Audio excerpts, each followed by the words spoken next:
Hello everyone, and welcome to the 8th lecture on true Dhamma, following in the footsteps of the Buddha.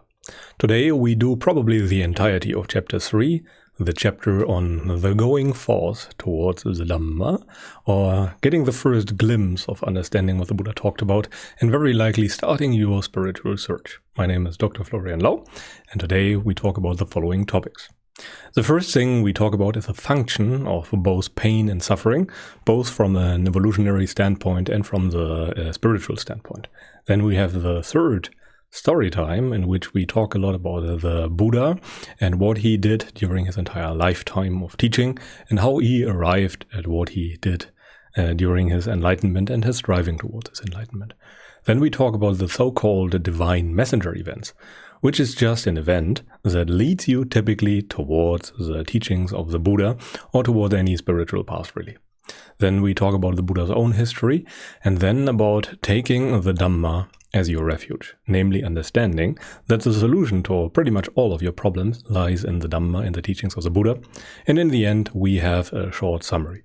This lecture might be a bit longer than the other lectures, and I will leave a timer running in the background as always, that I always forget to start, so that I know how long I have been talking, and if it might be a good idea to separate the video into two parts. Okay, but let us continue. As always, I like to start each chapter with 5 minutes of non-reactivity, emotional non-reactivity.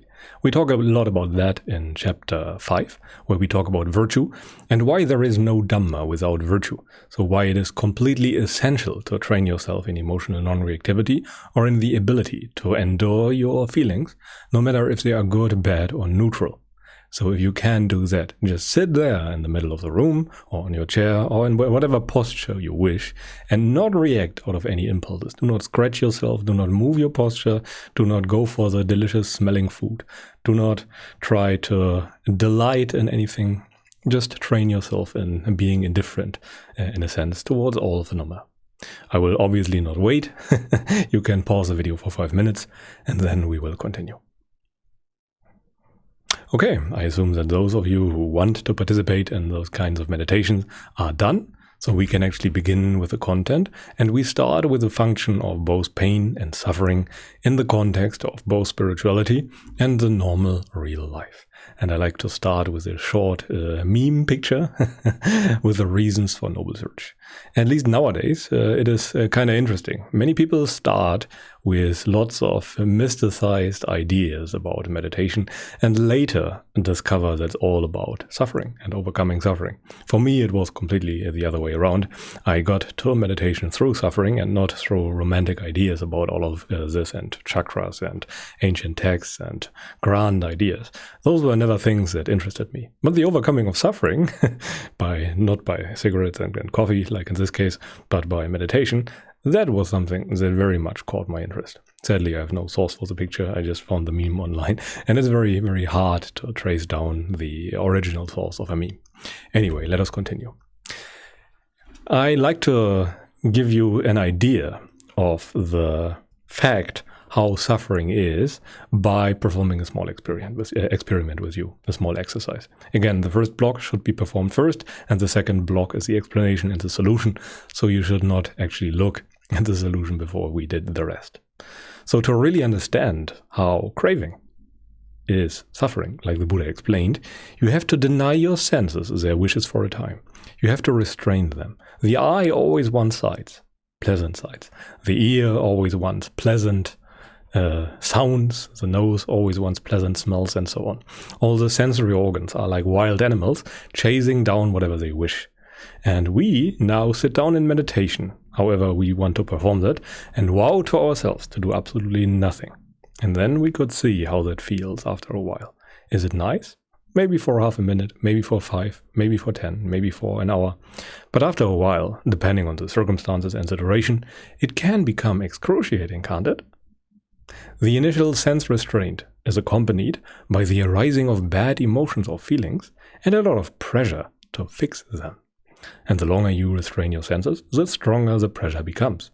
This should lead to a very vivid experience of craving and shows you that the only reason we regard our desires or cravings as good is that we immediately act out of them. They oppress us. They are like the mafia that offers us that they will leave when we pay them. And as long as we do that, they will come back. And they will probably demand more the next time. And it is the same with our cravings. The pleasure of sensuality is the removal of the initially painful craving. It is completely determined by the craving, by the way. Without the craving, we could not enjoy anything. Some people, younger girls, for example, take pleasure in playing with Barbie dolls. But since we have no craving towards Barbie dolls anymore as adults, so we can't enjoy that. Without the craving that leads us there is no joy in the person who chases sensual pleasures. He only takes joy in those things that oppress him, which is very important to keep in mind. And it's very good to have a good intuition and a good understanding of how craving is suffering. Because this is essentially all the Buddha was talking about. The entire source of suffering is craving. And the Buddha found a way to completely remove craving from your experience so that it cannot arise again. Normally we think that there has to be some craving, that there has to be some suffering, because craving is always with us. But the Buddha found a way to suppress craving from arising forever. It cannot arise again if you train yourself in the meditative practice that the Buddha prescribed rightly. When you do the gradual training, the craving is forever gone, and with the craving gone, your suffering is forever gone. There will be no more stress. But let us now come to the pain as a teacher. Because whenever we experience pain in an evolutionary context, it is to be understood as an impulse or a mechanism that incentivizes us to avoid harmful situations in the future. So as soon as we experience pain, we recognize and remember that situation, and we try to avoid it like the plague. So pleasure, on the other hand, incentivizes us to seek out beneficial circumstances or situations that help us survive. And encountering pain once usually leads to forever altered behavior. You can think about an experiment where you touched the hot stove or something dangerous or painful as a child. Your attitude towards that item will never be the same. And in that sense, the pain teaches us. It is deeply ingrained. It is one of the most deeply ingrained responses that we have as humans, as an example, or as any animal. And without pain, any species could pretty much not survive. It is one of the most fundamental impulses and inputs for survival, pain and pleasure. It's the most fundamental thing ever.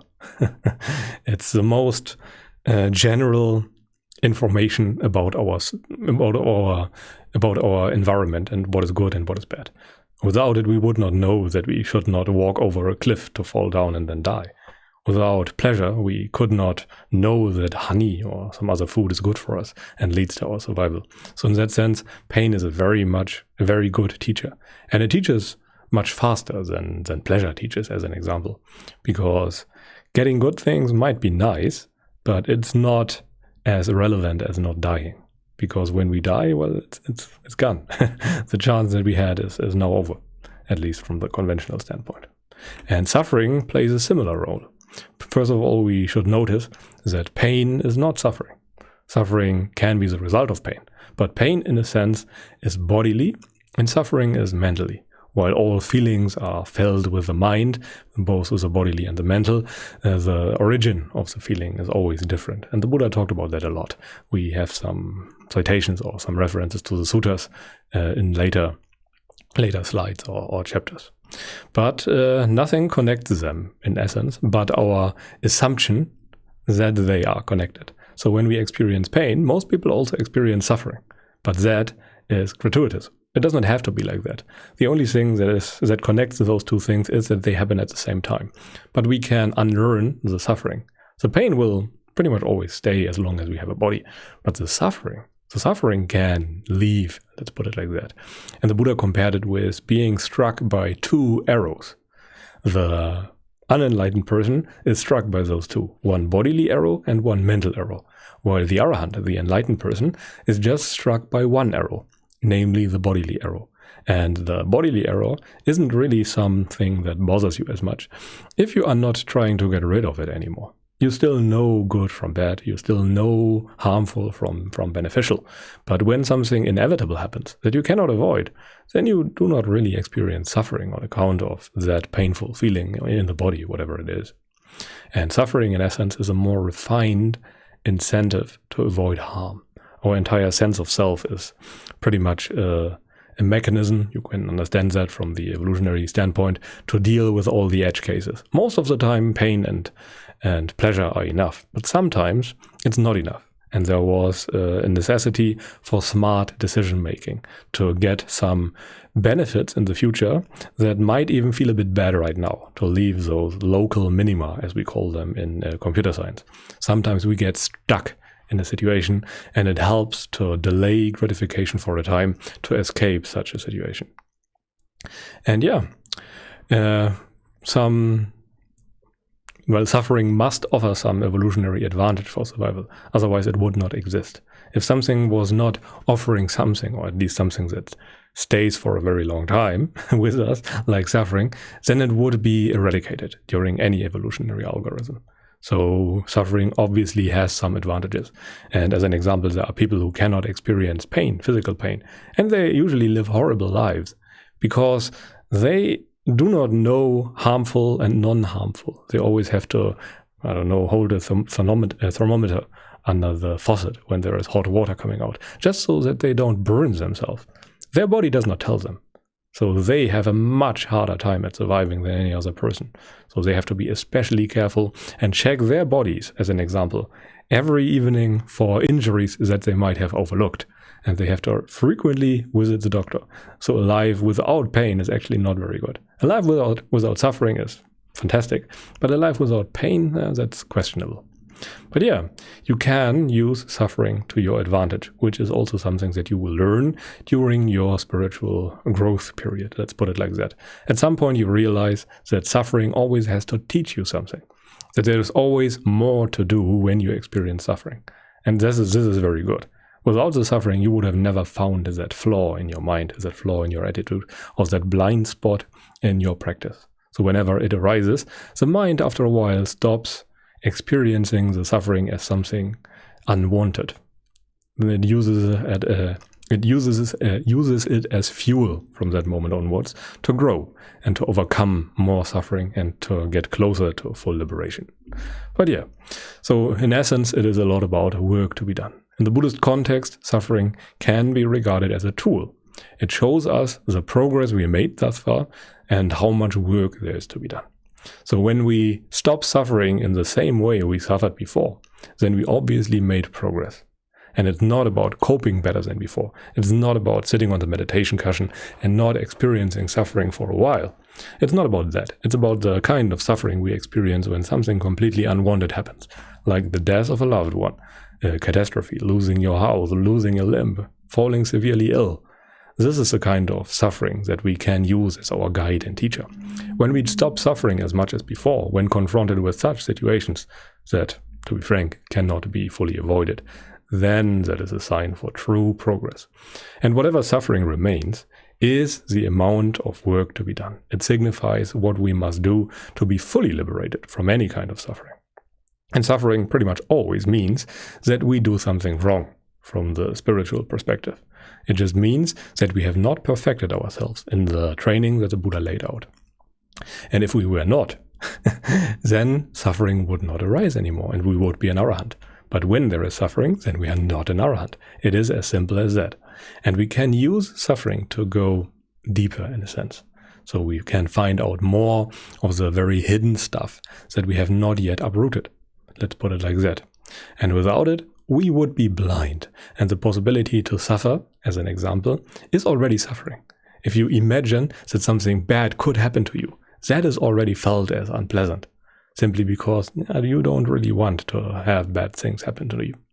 And suffering makes the spiritual goal very immediate, which is very important to keep in mind. So it can be understood as a catalyst for progress. It gives us, or the mind, an immediate problem to overcome, and thus a strong incentive to change that problem. And you can induce suffering, as an example, via contemplation of inevitable ailments or death to make the mind work on it. So if you feel stuck in your practice, you could use contemplation, like the Buddha described, the daily contemplation of death as an example, to induce relevance, to make it a relevant thing. The mind always tries to ignore that, so you can remind it by thinking about it frequently. Every morning, contemplate death. keep in your mind that there is something that is inevitable in your life. Most of us ignore it simply, but by not ignoring it, we kind of force the mind to work on the problem of suffering, of dying, of deadly suffering, of illness, or whatever. And thus, when it is very immediate, the mind will try to solve it, as it can no longer ignore it. This is pretty much the idea behind it. But anyway, now it is time for the third story time.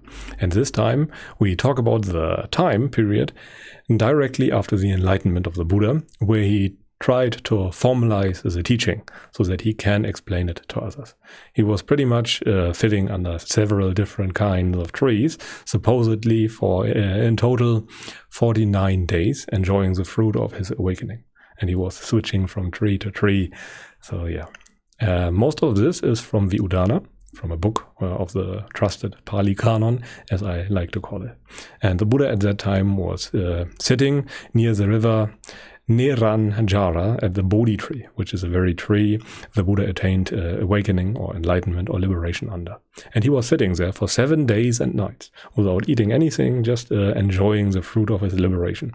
An enlightened person, a liberated person, doesn't really have to do anything anymore. They can still do many things and they can still survive, but they don't really have to. So in essence, after the full liberation, many people just enjoy that for a time. Many arahants, new arahants, just tend to enjoy it. And during that time, he was pondering his teachings on dependent origination, forward, backward, and both forwards and backwards, as the texts say. And he noticed that the entire world is obsessed by greed, hate, and delusion. And he essentially structured his teachings or his understanding of the Dhamma to teach it to other people. It is something entirely different to understand something yourself and to teach it. The teaching is much harder, but luckily the Buddha was a genius at both spirituality or attaining liberation and at teaching and setting in motion the wheel of the Dhamma. And it is important to keep in mind that the teaching on dependent origination is a teaching that is special to the Buddhas. It is the one insight, namely right view, that has the potential to completely liberate you. Pretty much all other insights that are available nowadays can also be had by other traditions or by other people or whatever. But the teachings that are special to the Buddhas, those require instruction because they go against the grain. They go against your very natural inclination. And to be frank, they can feel quite bad at first. This is why we need some divine messenger event to even start looking there. Because the suffering that we experience right now usually has to be greater than the suffering that going against the grain holds for you. This is the only true reason that most people would have to follow the teachings of the Buddha. This is why for most people, for the vast majority of people, the divine messenger event is necessary. Only very few people can end up at the Dhamma without such an event. I know at least one person who did end up there, but it's very rare. But anyway, the Buddha went from tree to tree and he was enjoying the bliss of Nibbana. And there were some Brahmins of the haughty hawing kind questioning him. They went there, and this is a real name, by the way. I'm not sure how to pronounce it, but as I understand it, it's more of a kind of intellectual that is very much enjoying their own intellectualism or something like that. And he was questioned by those people, and the Buddha was answering their questions. But yeah, and he switched trees quite frequently for 49 days in total. And there were some merchants who offered him his first meal of rice cake and honey, and they became the first lay followers of the Buddha. And after a while, the Buddha was pondering, okay, the world seems to be in a bad spot. It's hard to teach them. But the Brahma Samapatti urged the Buddha to teach. And thus the Buddha decided, okay, I am skilled at teaching. I have understood all of this. Let me set in motion the wheel of the Dhamma. So he started looking for the first people he could teach, where he would have the easiest time teaching. And the first people who came to mind were both of his old teachers. Namely Ramaputta, I forgot. I always forget their names. I simply can't remember them. But it doesn't really matter. Both of his old teachers were sadly already dead, and he also encountered the monk Upaka, who thought that the Buddha was looking very serene, very enlightened, and he was talking to him, and the Buddha was telling him, in fact, yes, I am enlightened, and I got there by my own efforts. And he thought, oh, the Buddha was too full of himself, too arrogant, and then he left. So yeah, that was also not the first person. So then we will cover the rest of the story the next time, in the next lecture. And now we will have a look at the Divine Messenger event, which is what most people use, let's call it like use, to get themselves into the search for freedom, for liberation from suffering, which is for most people rather necessary. And I like to start with this short words on a grave, which says how terrible it is to love something that death can touch. And this is more or less the entirety of the problem of the human condition. We are attached to things that can be touched by death, that are subject to impermanence, that will change. And that is the most horrible thing that we can imagine as humans. This is why we hate looking at the Dhamma, because the Dhamma is all about change of things that we like. And acknowledging that hurts in the beginning. It hurts a lot. And we really need a reason to ponder that further. Again, I sadly cannot give you a source for that, as I simply have not found it. I have found it on multiple websites, but none of them were listing the real sources. But let us continue. I want to give you an intuition about the problem, why most people are not practicing the Dhamma, and this is because we always assume to be safe. And the Buddha was explaining it as follows. There are monks, these three kinds of intoxication. What three? Intoxication with youth, intoxication with health, and intoxication with the implicit assumption of immortality, as I like to explain it. He explained it something similar, but it's easier to understand for the modern person like that. And an uninstructed person who does not understand the Dhamma is intoxicated with youth, usually, if they are still young, with health and immortality. And thus he engages in misconduct of the body, of the speech, and of the mind. And with the breakup of the body after death, he is reborn in the plains of misery, in a bad destination, in the lower world, in hell. And you can always scan the QR code to get to the suttas I am talking about. But what the Buddha essentially says here is that we have three enemies, so to speak, that hinder us from discovering the Dhamma, from making a breakthrough to the Dhamma, from starting our noble search. When we are still young, then we don't see all the perils that still lie ahead. Usually, some people face great tragedy very early in their lives, and they start searching very early. In fact, I'm quite fortunate that I started with 27, 28 or something like that.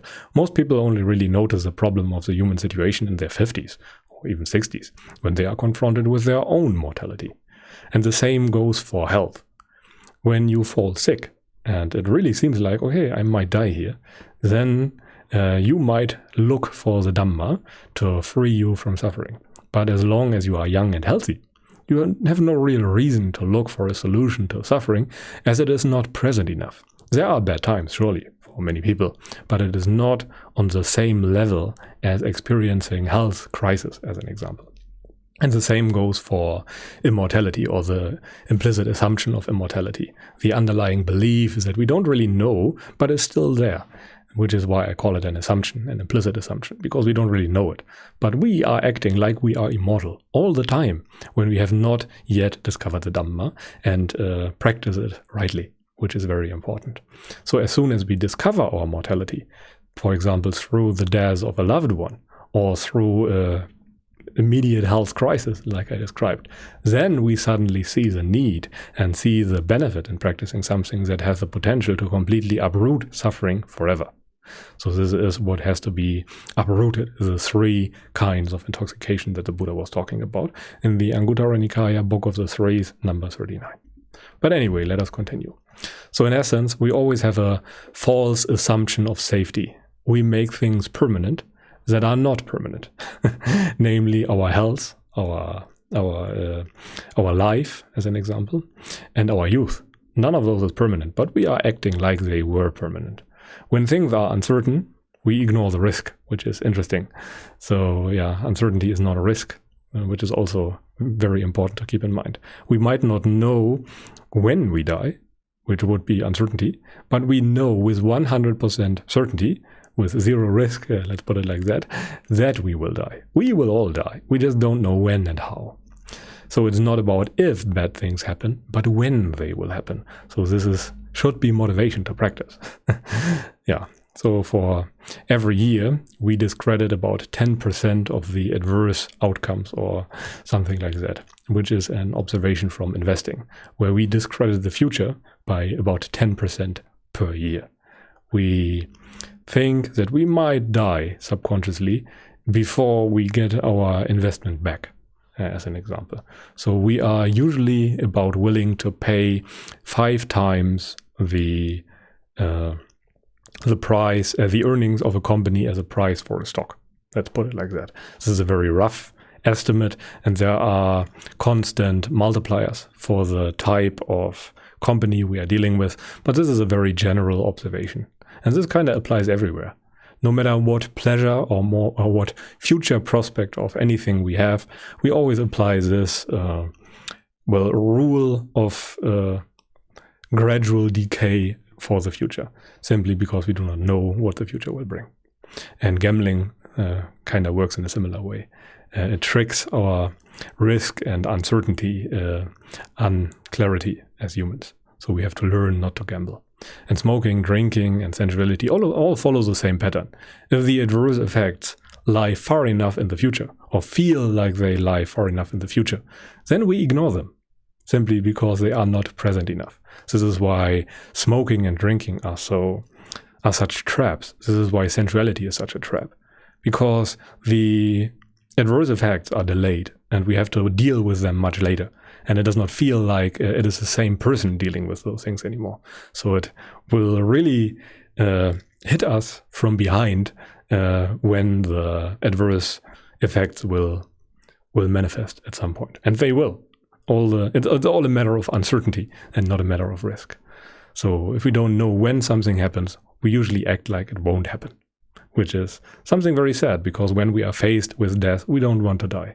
I had a friend, or I still have a friend, who always said he does not want to grow old or something like that. And that it is fine that he is taking all the kinds of drugs and drinking all the time. And now he's also in his 30s and he suddenly does not want to die young anymore. Who would have thought? Our survival drive is very strong. And even those people who want to commit suicide don't really want to commit suicide. In essence, they just want their suffering to stop. And they hope that the suicide does that. From the Buddhist point of view, it's ludicrous. You will just be reborn in even worse conditions, very likely, because the condition at the point of your death were bad already. And the trend usually continues. What you experience at the time of your death is usually what you will experience in your next life. There is some momentum, some karmic momentum usually going on. Because the world of change, which is samsara, the 5 aggregates, usually change in a gradual way. But anyway, so let us now come to the divine messengers. And this is from Sutta. It is about King Yama, the king of the dead, who is questioning all those people who come to him. And King Yama questions someone who recently died.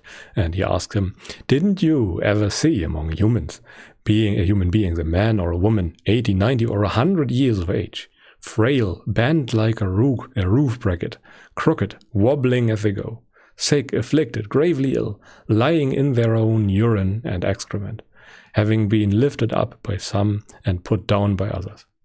A man or a woman 1, 2, 3 days dead, the corpse bloated, living and festering?"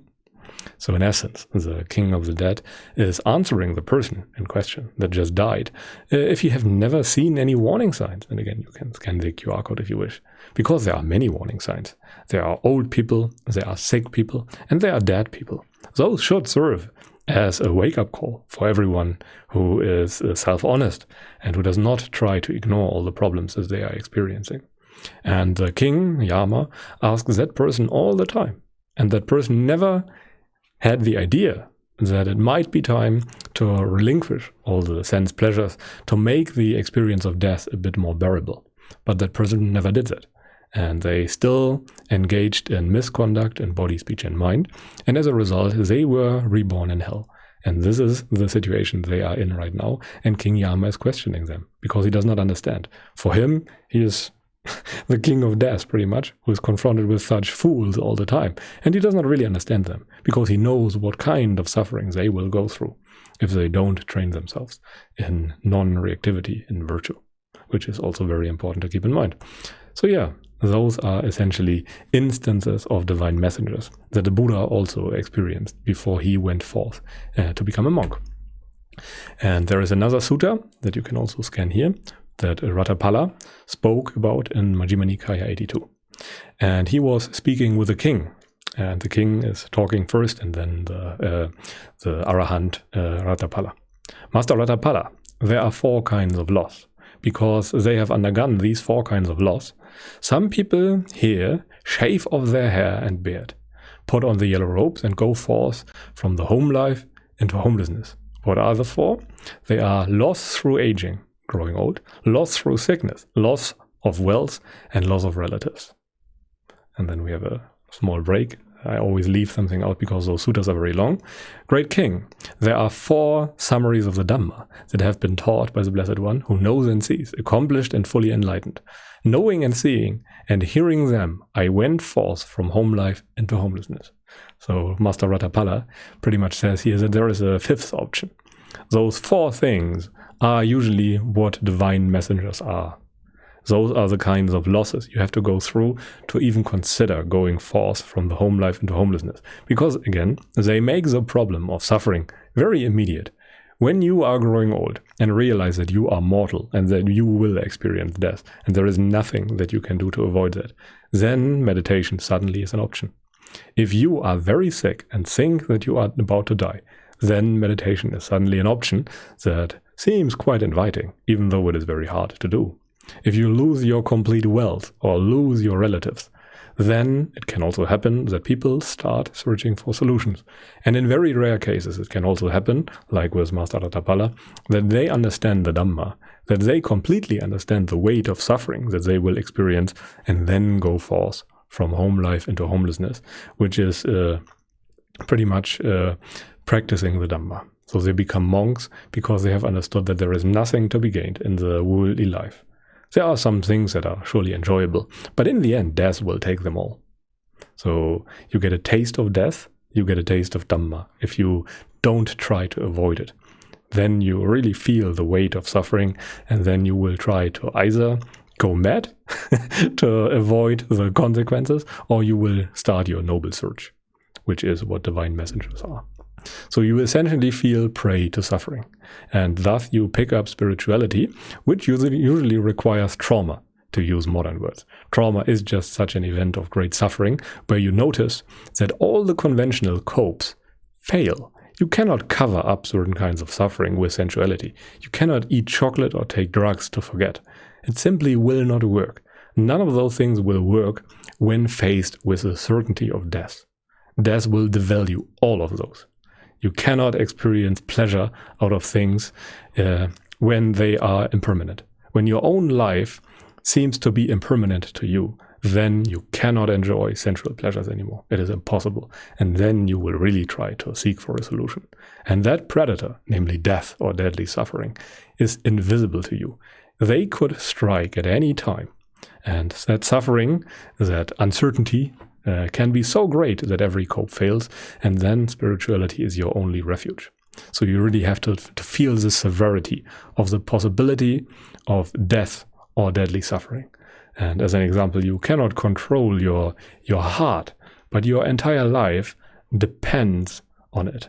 Your entire body functioning, you have no say in it. Any organ could stop at any moment, pretty much. And yeah, you have no control over that, yet it determines your entire life. And the result of those types of contemplation, if done right, if impermanence is contemplated rightly, the result is either madness or mental derangement or noble search. Noble search just means searching for a solution to suffering, which is what Buddhism is all about. It is about suffering and how to stop it, and not about cosmic revelations or something like that. The Buddha was very clear about that, but modern traditions kinda get that wrong. And I want to be very clear about that, because the Buddha was very, very clear about that. So yeah, now it might be time for a personal example, how I got into this. I'm not a fortunate person who does not have to go through all those kinds of losses. Like everyone, I needed a clear experience that suffering is inevitable. And I built up a lot of work stress and family problems. Namely, my father was dying from cancer, and that kind of tipped the scale. So once I experienced that, and I was miserable at that time, completely miserable, I picked up meditation as a habit. So I found an old 4chan post about meditation with a book, Mindfulness in Plain English, was recommended. I started looking like my life depended on it for it. And yeah, then I read it once, twice, 3 times, 4 times, started reading all the suttas, started practicing meditation, and I was experiencing pretty much instant relief through that. The meditation kind I was practicing at that time was not the best type, was in line with the Buddha, but it taught me the basics. And very soon after, I had a very strong glimpse of what Dhamma really is, what non-self really means. But my practice was fueled by that kind of vital concern, simply because the suffering was so great that the problem was always there, and I was always trying to overcome that problem. And that makes you practice in a very different way as when there is nothing that you try to overcome right now. So that was my divine messenger event. And ultimately, the perceived value of sensuality got completely uprooted at that time. I never again could consider anything as really worth having. Surely my sensuality still lapses from time to time, and I have not perfect virtue of any kind, as an example.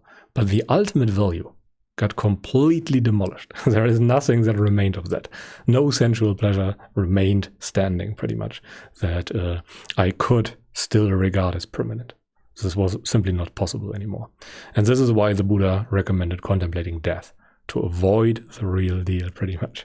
You die before you die, as Ajahn Chah said. And starting meditation, like my life depends on it, was really what kicked up things for me. And in that sense, I was, well, both unlucky and lucky at the same time. And it yielded very fast results. If I had a choice, back then I would not have chosen my father to die, as an example.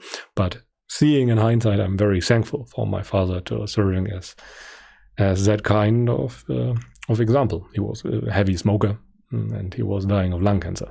So in essence, it's the same deal with smoking. You can avoid the consequences for a time. You cannot say when you will die of lung cancer, but you can be quite certain that you will die of lung cancer when you are smoking for 5 years or something like that. But anyway, let us continue with the Buddha's own history to get a glimpse of how things were for him. We already got a bit of that, but here is a small reminder. The Buddha grew up extremely sheltered and never really encountered any kind of suffering. His father tried to make everything as agreeable as possible. There were exclusively agreeable sense contacts, and the parents made very sure that he had everything.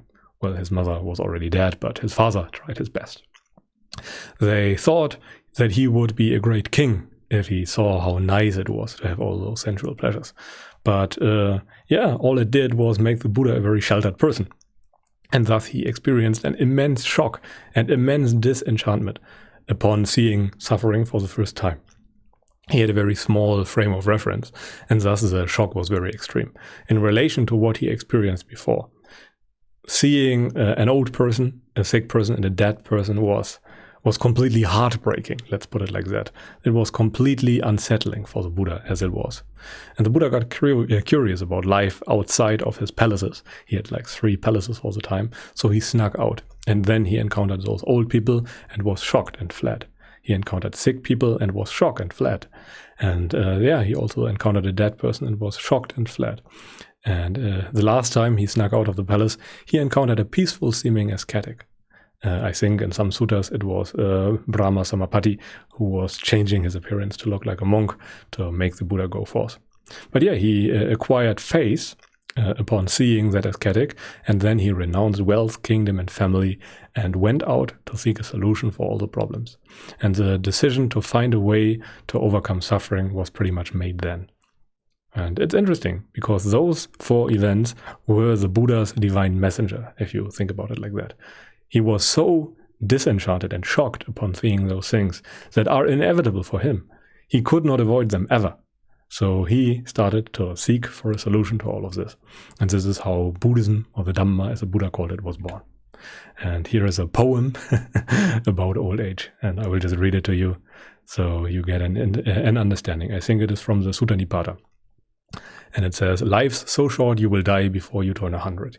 Even if you don't, old age will get you in the end. When what you cherish fades away, you grieve, but nothing's permanent. You know owning things is meaningless, so don't get stuck in your comfortable house. Everything you think is yours stays here when you die. Be wise. Devote yourself to truth. Forget about owning things. You dream and meet someone, and when you wake, they've gone. When someone you love dies, it's just the same. I see you, hear you, call your name, you die, and now there's just a name. Greedy people get stuck with sorrow, lamentation, meanness. The wise forget about owning things, wander about in peace. If you want to understand the way things are, don't put yourself forward. Live quietly, that's all you need. The wise depend on nothing. Have no likes or dislikes. Lamentation and meanness run off them like water from a lotus leaf. Just as a drop of water slides off a red lotus flower, so a wise person is unblemished by anything he sees, hears, or thinks. When you are free, you don't cling to sights, sounds, or thoughts. You neither like nor dislike anything. You want no other way." And this poem is really something, because it really highlights the inevitable future that we will all experience. There is no way that we can avoid old age. We can't avoid death. We can't avoid sickness that is related to death. It will always happen. We cannot avoid it. It's as simple as that. And it's good to contemplate that frequently. And there are lots of poems and lots of verses and lots of old songs, as an example, that deal with that very problem and that make it very immediate. So you can be inspired by reading, for example, those old books like the Sutta Nipata or the Dhammapada or books like that. And there's a lot of truth in them, because all there is in there is true. The only way to overcome suffering is by relinquishing, by non-attachment, by non-craving. It's not possible in any other way. But anyway, let us continue. The Buddha also said that there are 4 kinds of excellent person, and he gave us a simile too. He said, "So too, monks, there are these 4 kinds of excellent, thoroughbred persons found existing in the world. What for? Well, in such and such a village or town, some woman or man has fallen ill or died. That kind of noble, thoroughbred person is stirred by this and acquires a sense of urgency. He makes the problem of suffering very immediately. He himself sees a woman or a man who has fallen ill or died. A relative or a family member of his has fallen ill or died. He himself is stricken by bodily feelings that are painful, racking, sharp, piercing, harrowing, disagreeable, sapping one's own vitality. On experiencing this, he acquires a sense of urgency and starts practicing in accordance with the Dhamma. So there are 4 kinds of excellent persons. And those persons are those people who actually start practicing the Dhamma upon experiencing any of those events. The most fortunate kind of person is obviously the first person who just has to hear about any person in another village or town dying or falling ill. And just upon hearing that, he does not ignore the consequences for him and starts acquiring a sense of urgency and starts practicing. That is the most fortunate kind of person. He starts very early with his practice and is very likely to be liberated. But the other 3 persons are in descending order. They are still noble in that sense that they will likely end up at the Dhamma.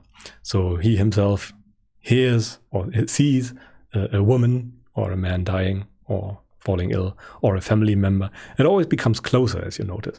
It becomes more meaningful to the own person. And in the end, some people are only really liberated or only really motivated to practice by experiencing suffering of the gravest kind for themselves. And then there's obviously the 5th kind of person who never actually starts looking for a solution to their problem, for whatever reason. And this is the biggest bracket of people. Like 99.999% of all people will never actually search for a permanent solution to the problem of suffering. But those 4 kinds of people, being any of those, is very good. And people who listen to such videos such as this are probably in one of those brackets.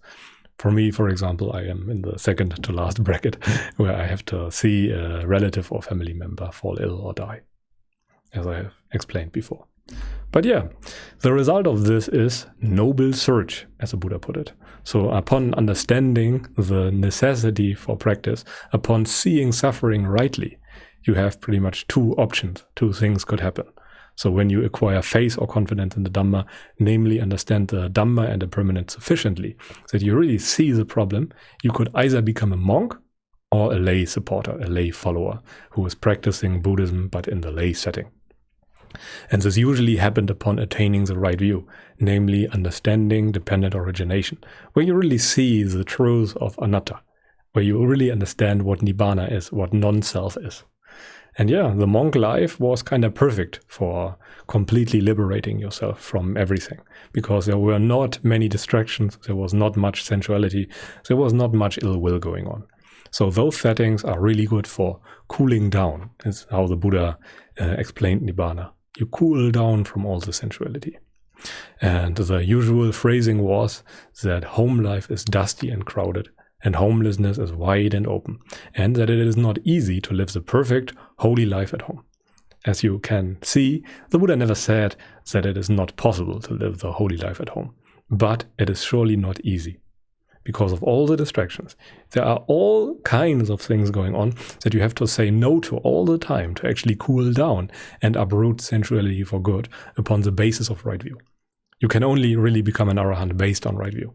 If you don't have right view, then all the techniques and things that the Buddha explained will do no real good for you. Let's put it like that. You, for example, cannot become an arahant just by practicing virtue, just by removing sensuality. You will not be an arahant. You have to remove sensuality on the basis of right view. For example, metta also has to be based on right view to liberate you. Otherwise, it is not possible. And yeah, maybe also one more important thing. Parental permission is kind of required to become a monk, because at one point the Buddha was pulling so many people forth from home life into homelessness that entire clans were vanishing, and he had to promise some person to make up a rule that asks for parental permission. And yeah, going forth is a mindset. You can be a monk without having gone forth, technically. Going forth to the Dhamma means accepting the Dhamma as the only worthwhile thing in existence. And this is very important to keep in mind. Many monks nowadays have not really gone forth. They are, and I don't say this lightly, they are mainly enjoying themselves on a meditation cushion without even knowing what true Dhamma really is. True Dhamma is being forgotten rapidly, and there are very few people who are still teaching the good Dhamma. Luckily there are some, otherwise it would not be alive today. But yeah, we should be fortunate that there is still good Dhamma going around and not focus too much on the negative sides. But anyway, let us continue. The lay follower is probably the person that most of you here are most concerned with. This is the alternative to becoming a monk. People who are too entangled in their lay lives usually become lay followers. And this is often due to children or old parents or spouses or anything like that, due to duties pretty much. And monks, in essence, are fully dependent on lay support, which is kind of good. It leads to a very good interaction that prevents isolated communities. When you make the monks dependent on the lay community, and the lay community, in essence, dependent on the teachings of the monk, then you kind of live in harmony. It's mutually beneficial, and it really leads and ensures the longevity of the teaching. This is why the Buddha chose to make the rules the way they are. And this allows the monks to really focus on the spiritual striving, and advanced lay followers, for example, could also attain very high states of liberation, and they usually wore white robes and were basically monks in everything. They were living a celibate life, but they were still having some remaining attachment left. Otherwise, they would probably be monks.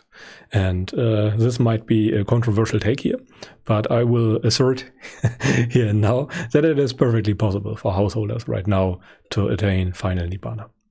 But it is very important to keep in mind that you cannot live like a householder. You can live like a monk in modern settings, in a household setting. This is possible.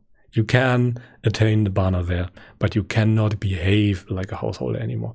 This is completely impossible, because you have to cool down, and you can't cool down while still engaging in all the sensual pleasures. It is completely impossible. You have to cool down based on the right view. But anyway, let us continue.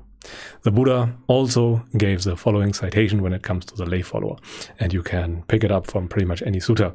I just picked a random one from Majjhima Nikaya 82. And the citation goes as follows. When this was said, the Brahmin Janusoni said to the Blessed One, "Magnificent Master Gotama, magnificent Master Gotama.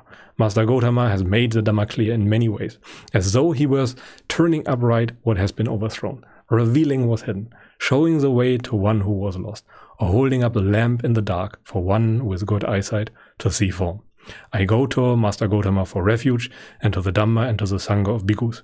From today let Master Gotama remember me as a lay follower who has gone to him for refuge for life."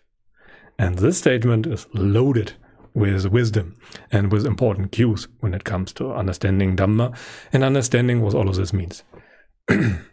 This person here has pretty much understood the Dhamma. He has pretty much attained the right view, which is signified by the passage that Master Gotama, namely the Buddha, has made the Dhamma clear in many ways. He has understood sufficiently to really have confidence in the Buddha. And he was turning upright what has been overthrown. The order, the perceptual mistake that we make that shackles us to samsara has been revealed. The error has been revealed. The Buddha has shown him the way. He has explained what he must do. It's like revealing something that was hidden all the time. And this is really the experience of attaining right view. You suddenly understand that everything you have been doing the wrong way. I can't really explain the experience very, very well, obviously, because you kind of need it to understand what I'm talking about. It's a pointer to an experience that the concept will be discussed in chapter 4, that cannot really be conveyed. We can communicate words, but we cannot communicate experiences, and especially not the experience of cessation of self. That experience is quite unique, and it will turn your entire world upside down, which is essentially also what is said here. Turning upright what has been overthrown. Our entire experience was overthrown, and then the Buddha turns it upright again.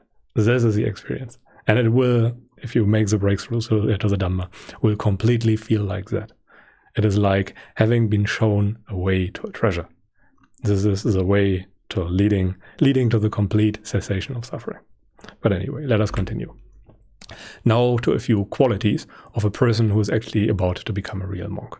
And the qualities of one gone forth, of one who really has become a monk, is a necessity for confidence in the Buddha and the Dhamma. So you need faith that what the Buddha is talking about is actually real, is actually as beneficial as the Buddha says, and it actually is worthwhile attaining. And then you need the knowledge of a stream enterer. You pretty much need right view, and you need self-honesty and being easy to correct. You have to be pure by heart. Self-honesty is an absolute necessity for any progress in spirituality. When you are not self-honest with yourself and are denying parts of your experience, denying parts of the problems that you are having, denying your own weaknesses, then you will not fix them. It is as simple as that. And as a result, you will not progress in the Dhamma. The Buddha always said that admitting a transgression is growth in the Blessed One's discipline or dispensation. And this is true. Without self-honesty, growth is impossible. This is, by the way, true for any self-improvement related topic and as much for spiritual growth. And then you need strength of will and firm determination, and you shouldn't be neither too depressed or too exalted, fit to win the battle. And then the Buddha also gave us 10 things to reflect. Those are for people who have gone forth, and this includes, in my opinion, both the lay follower who has understood the Dhamma and the monk who has gone forth to the Dhamma. So the going forth should be understood as going forth to the Dhamma, to the teaching of the Buddha. And those 10 things are that the person who has gone forth is casteless. They are no longer kings or rulers or priests or workers or merchants. They are casteless. They have understood the meaninglessness of all of this. He should also reflect that his life is dependent on others. This is especially true for monks who are dependent on the lay support for their very lives. And it is also important for lay people to depend on monks and the teaching to eventually also become a monk someday. And my behavior should be different from that of householders, which is also important. You should not engage in sensual pleasures anymore. You should not engage in wrong kinds of behavior in body, speech, and mind anymore. You should be different. And the fourth thing is, can I fault myself with regard to my virtue? One should often reflect if the virtue is blameless, if there is nothing left out of the framework of virtue. And the fifth thing is, can my knowledgeable fellows in the holy life on close examination fault me with regard to my virtue?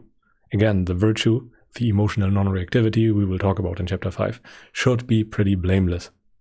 Only on the basis of that can the Dhamma be perfected. And the next 5 things are as follows. I will grow different, separate from all that is dear and appealing to me. And this can be a hard-hitting one for people who are new to the practice. In the beginning, there will be a period of disenchantment and dispassion, where the things that you previously enjoyed in the sensual life will be seen through as empty. The sensual pleasures you enjoyed before are suddenly meaningless to you because you have seen their true nature. And as a result, you will grow indifferent and you will grow separate from the things that you experienced previously as dear and appealing. And now the 7th one, and this might be the most important one of them all. I am the owner of my actions, my karma, heir to my actions, born of my actions, related through my actions, and have my actions as my arbitrator. Whatever I do for good and bad, to that I will fall here. And this is pretty much the responsibility statement that the Buddha gave. Whatever you experience from the moment of understanding the Dhamma onwards is on you. Your choice not to fully cultivate the Dhamma is the reason why you are still suffering. So in that sense, you are responsible for that. The 8th thing is, what is my tendency of growth? What am I becoming as the days and nights fly by? Do I delight in empty dwellings or do I delight in company? Do I delight in social settings? What do I value? Again, this really helps to focus on those things that are beneficial for a monk. Have I attained a superior human attainment, a truly noble distinction of knowledge and vision, such that when my fellows in the holy life question me in the last days of my life, I won't feel abashed? Have I attained the right view? Have I attained arahantship? Which is very important. This is a goal of the spiritual life. This is a goal of the holy life. And whenever there is a word noble, again, it means a person of at least right view. This is what noble or Aryan stands for. This is very important to keep in mind, to really make sure what the target audience of something was. But anyway, now a few words about a modern monkhood that are very important in my opinion. Modern monks are rarely like that. Being a monk does not make you a truth seeker. Monks can also be people who do it for a career, as a job, to calm a worrying mother that wants you to go to heaven. It can be a vacation or something that is done to go to heaven.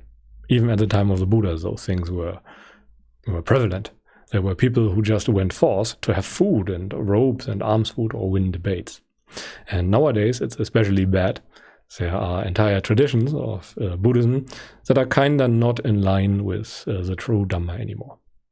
So there are even academias where they teach you stream entry, and give you certificates for having a blinking out of consciousness event. It's like completely unrelated to the Dhamma that the Buddha was talking about.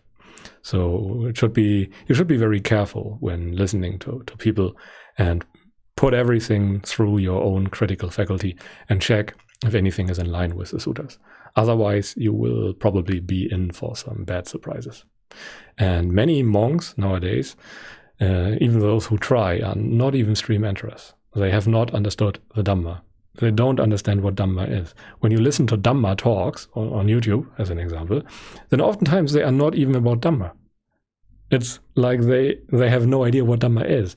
And sadly, you can only really identify Dhamma once you understood it, but not everything that comes out of the mouth of someone who's wearing yellow robes is Dhamma. And the Buddha was warning us frequently of that problem. He was very much pointing out that there are people who are wearing the yellow robes without being a monk, without being a truth seeker, deceiving people. And he was saying that is pretty much the worst thing that you can do for your own future rebirth. And modern monks also said that pretty much all the time. Ajahn Chah, for example, said that the Dhamma is pretty much corrupt in the East. And Mahasi Sayadaw pretty much also established that many of the practices that modern monks do are completely corrupt. And the Dhamma is corrupt in many places. What people teach is very often not Dhamma. And Ajahn Chah also said that a monastery where there are 3 serious practitioners already flourishes. So that is all it takes. Those are the standards nowadays. But serious practitioners meaning someone of at least right view. And even during the time of the Buddha, he frequently warned us that there are many frauds wearing the yellow robes who are just practicing for personal gain. But anyway, this is pretty much it for today. We are now coming to the summary, to the most important points of chapter 3. And first, the function of suffering is to show us where we have still blind spots, where there is still spiritual work to be done. And studying the Dhamma seriously requires, pretty much always, a strong experience of suffering and its inevitability, because that uproots the basic value of sensuality, and then your striving stops being towards sensuality and starts being towards Dhamma, simply because you need an alternative, because you have seen through the prior thing that is clearly not working. And people start spirituality usually due to loss of wealth, health, property, or relatives. This is what a divine messenger event is. And a noble disciple possesses confidence, wisdom, self-honesty, strength of will, and is neither too depressed or too elated. And this is very important, as we have just discussed in the last slide. Modern monkhood is not in line with what the Buddha taught many times. And you should be critical, and you should question the teacher, and you should observe him for a long time. The Buddha was very clear on this. Even at his time, there were so many frauds going around. And he gave very good suttas that explained how you should approach a teacher to make sure that he is authentic. And you can Google those suttas as an example. I have not put them here because this, I think, is beyond the scope. But anyway, let us continue. Here we have another meditation of the day. This time around, it is a body scan meditation. Again, this is a meditation method. All the meditations of the day that I'm linking here that you can do for yourself are methods. Methods are very limited in their benefit. They can give you calm.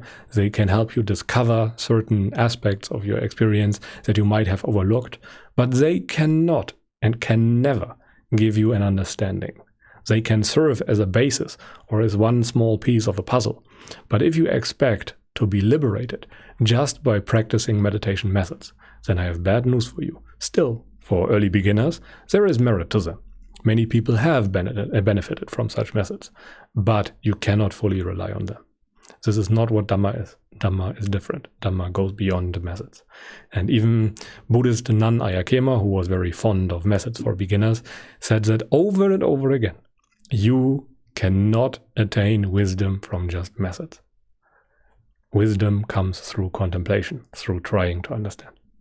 But anyway, as always, if you have questions for a possible Q&A at the end, please post your questions down below so that I can answer them in the last video, so that everyone can pretty much profit from them. I will also answer them in the form of a comment, but I will also answer them in more detail, probably in the form of a video, maybe with another noble friend, noble companion of mine, who is also very, very wise.